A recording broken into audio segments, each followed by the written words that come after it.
And the look of pure shame that he gave that his son, a grown man, was cheering on a book was just so sad.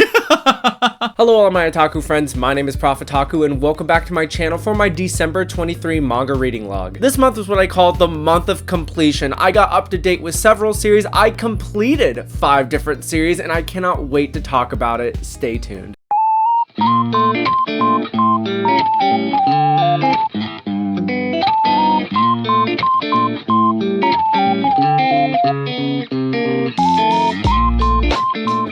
This first section is all Viz Media, and this first series I'm talking about is beloved across the manga space. I completed this from last month. I read volumes 15 to 31 of Slam Dunk. I do plan on doing a whole video comparing Haikyuu and Slam Dunk without any spoilers, but I will tell you about the ending of Slam Dunk, and it was very, very well done. I can definitively say that this is a top 3 ending for me, and a very funny story about the ending. I was reading this at home. I went home for the holidays in California. I'm reading this in the guest bedroom, just binging the last 4 volumes, and I am just screaming and cheering. I'm like, oh my gosh, in no way. And then my dad comes into the room. He's like, hey, is everything okay? And sheepishly, I just said, yeah, everything's fine. I'm just reading this manga. And the look of pure shame that he gave that his son, a grown man, was cheering on a book was just so sad. And if I can do my top 5 reads of 23 video all over again, this would be in that number 3 spot, right in front of Summertime Rendering and right behind Kono Oto Tamare. It was a fantastic read, and I just cannot recommend it enough if you are looking for a sports series that definitely stands the test of time. The next series that I completed from Viz Media is one that I've been reading since 2019. I read volumes 26, 27, and 28 of Kaguya-sama Love is War. These volumes wrap up the intense arc that we were in and then give us a follow-up arc, kind of completing the whole series, and I thought it was very well done overall. I can't help but question whether that second to last arc, this intense arc, was really necessary. I feel like this series could have been done like 10 volumes earlier. I think it's just a very assertive change of pace from the beginning of this series, and I think it just throws me off personally, but I can see why people enjoy it. I thought that the last volume was very good. Every character gets their own chapter wrapping up their story, which I think is very well written, so it's a very conclusive ending, very satisfying. It's nice to see everything just kind of come around to a very fitting conclusion. Highly recommend Kaguya-sama Love is War, a fantastic rom-com series. A new rom-com series that I started, one that is beloved across the manga space, especially from my friend Summer on Instagram. We have Dengeki Daisy volumes 1 to 3. I have all 16 volumes of the physicals, and I am super glad that I started this series. I read the first volume online, absolutely loved it, and I decided to pick up the physicals, even though some of them are a little bit out of stock. The story follows a high school girl. Her name is Teru. Her brother dies, and she is going through high school all alone, but before her brother dies, her brother tells her to confide in this man named Daisy over the phone. She doesn't know who Daisy is, but she texts him periodically, and he gives her words of wisdom and helps her out in various scenarios. I love our main character. She's absolutely hilarious, but she's got a strong backbone to her. She's trying to move on from her brother's death, and also she's just trying to be the best person that she can be, but she also has this sad side to her where she's still mourning the loss and just being alone. But this series has a little bit of everything. It has romance, comedy, drama, slice of life, just everything you want in a series. I like that even though it feels like an episodic manga, you can tell that there's an overarching storyline, and the story is actively working through this story in every single chapter and volume. A very good start to this shoujo series, and one that I can't wait to finish in January. These next several series I got up to date with this month. First off, we have Kubo Won't Let Me Be Invisible. I read volumes 9 and 10. This series ends at 12 volumes, and I'm glad that it's ending very soon because I think that it's the perfect amount of time to just stay its welcome. It's a very simple series. It's not something that's gonna blow your mind or anything like that. I think that it does what it needs to do, and it does it very well. It has a good cast of characters that all support our main 2 protagonists. They have very interesting scenarios, even though it's a school life, slice of life episodic manga. The manga does a great job of giving us little tidbits of this relationship, kind of giving us little nuggets of progression that are all going to culminate into volume 12. I am very excited to see how this series ends, but I thoroughly enjoy the series. Next up is volumes 5 and 6 of Rainbow Days. This is a very, very good shoujo series, one that I I did do a first volume impression on.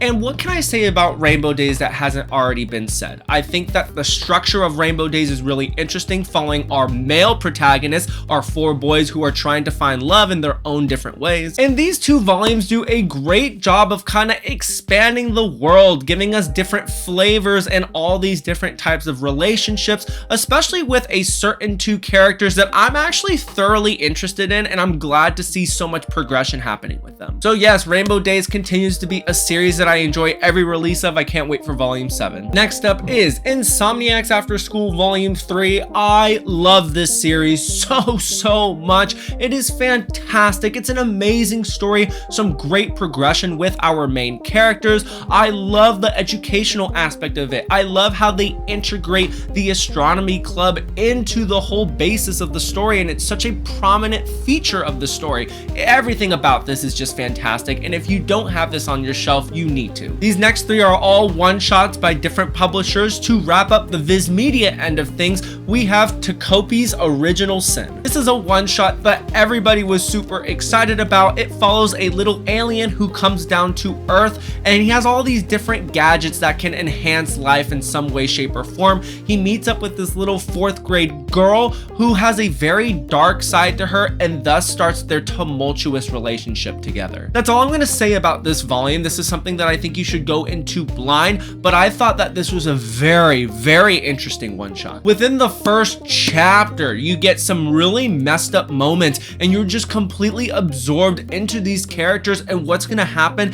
and it's just a snowball effect of just some really dark twists and turns. I thought that the ending was very well done, something that I personally didn't see, and I thought that the wrap up to the ending was very good. This manga has some really interesting life lessons to be said here about how children are really influenced by the environment around them, and they can't really control about the life that they're put in and the scenarios that happen. And it's really sad to see how these scenarios and their environment impacts them in their daily life, and that's what this manga is trying to say, and I just thought it was very well done. So this is a one-shot I will definitely keep on my shelf, a one-shot that I will want to reread just to kind of see how these messages are portrayed across the entire series now that I know what's going to happen, and one that I cannot recommend enough. The next one-shot that I read is from Denpai, my second indie manga ever, and one that I knew nothing about. It's a short story collection called Guyabano Holiday. The mangaka of this is Panpanya, and they also did another short story collection called Invitation from a Crab, which is one that I hope that I can get in my collection very soon. This is a very goofy selection of short stories because there are several stories in here that are based off of realistic things, and then some other things that are just absolutely crazy and hilarious. But interestingly enough, I thought that the majority of the stories in here were actually very well done. All the short stories in here are 1 chapter long. Some of them are actually really short, with the exception of Guyabano Holiday, which is 5 parts long, depicting the mangaka's journey into finding the Guyabano fruit. I think if you're looking to get into indie manga and you don't want a big investment, but you want a really nice release, I do recommend this one. This one's definitely going to intrigue you. It definitely intrigued me, and it opened my eyes to what indie manga could possibly be about. I just really enjoyed this one. And from Yen Press, the short story collection that I read from them, we have One More Step, Come Stand By My Side. A beautiful cover and a very nice release from Yen Press, and this is a really interesting short story collection. I didn't say that I liked all of them, but I did like the majority of them, and there were a couple in here that absolutely blew me away. If anything, you should pick up this short story collection for one story in here that was so depressing, so interesting, so engaging, so reflective on how you would act in that scenario. It was just so heartbreaking, and one that I cannot talk about enough. I'm not gonna say anything though because I don't want to spoil it for you. I love the variety of the different stories in here. Some are set in realism, some are set in fantasy worlds. I love the art style. I love the shading of the characters.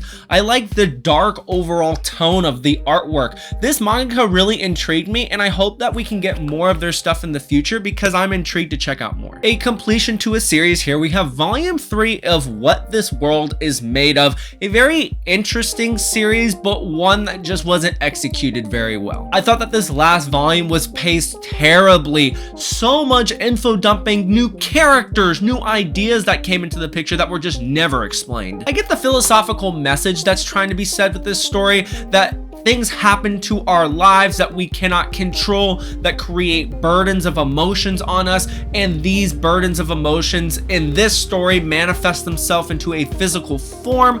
But I just thought that it just was not executed well from a storytelling perspective, just because of all the new things that were introduced. This is a series that I just cannot recommend. Now, a series I can recommend is Laid Back Camp. I read volume 14, that puts me up to date. This finishes the Cherry Blossom arc and moves into a new arc, which is fantastic because we get some introduction of some new characters, some new ideas, and I think that it is just exactly what this series needs. I love the new characters and I love the way that this series is going. I continue to be floored at the different aspects about Japan that I have learned in this series, about the different traditions and cultures of the different areas that they visit, and I also love the educational aspect about the things of camping and the things that you can do with camping. It just makes me want to go get my own gear and just go camping myself. Last up from Yen Press is volume 3 of Hi, I'm a Witch and My Crush Wants Me to Make a Love Potion,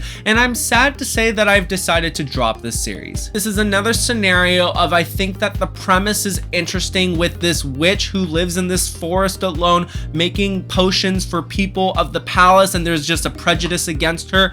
But the problem is that the execution is just not there. It moves so slow. I think that this is missing so much in terms of investment into the story and the characters, and because the story is not really moving anywhere, you just have no investment or any desire to know what happens after the next volume. So that's why I'm gonna drop it. From Square Enix, I got up to date with one of their most beloved series in their catalog, A Man and His Cat. I read volumes 8 and 9. For a story about a man and his cat, there is some deep things going on in here. I love the story progression. I love the introduction of the new characters, and I love that the way the story is moving towards some more serious topics as well. This story is starting to move from a more episodic thing to a more streamlined story with the cats interjecting in their own episodic moments, and I thoroughly enjoy how the story is being written. And the last series that I read from Dark Horse is Oh My Goddess. I read volume 1 just to try it out online before I decided to binge on those omnibuses,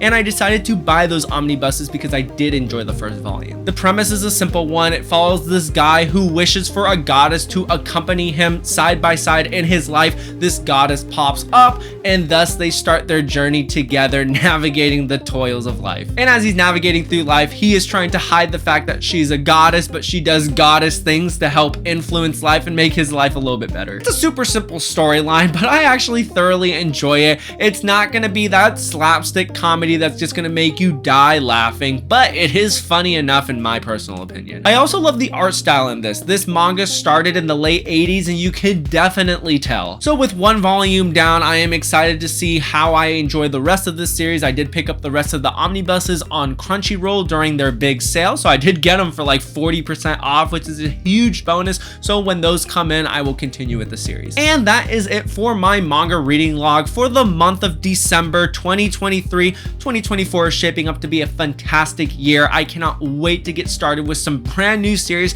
one that I've had on my radar for a long time, and I can't wait to share it with you as always. And as always, if you enjoy the content of my videos, make sure you hit that like button, tap the subscribe button, hit that notification bell so that you know when more of my videos come out, and I will see you in the next one. Take care now. Bye-bye.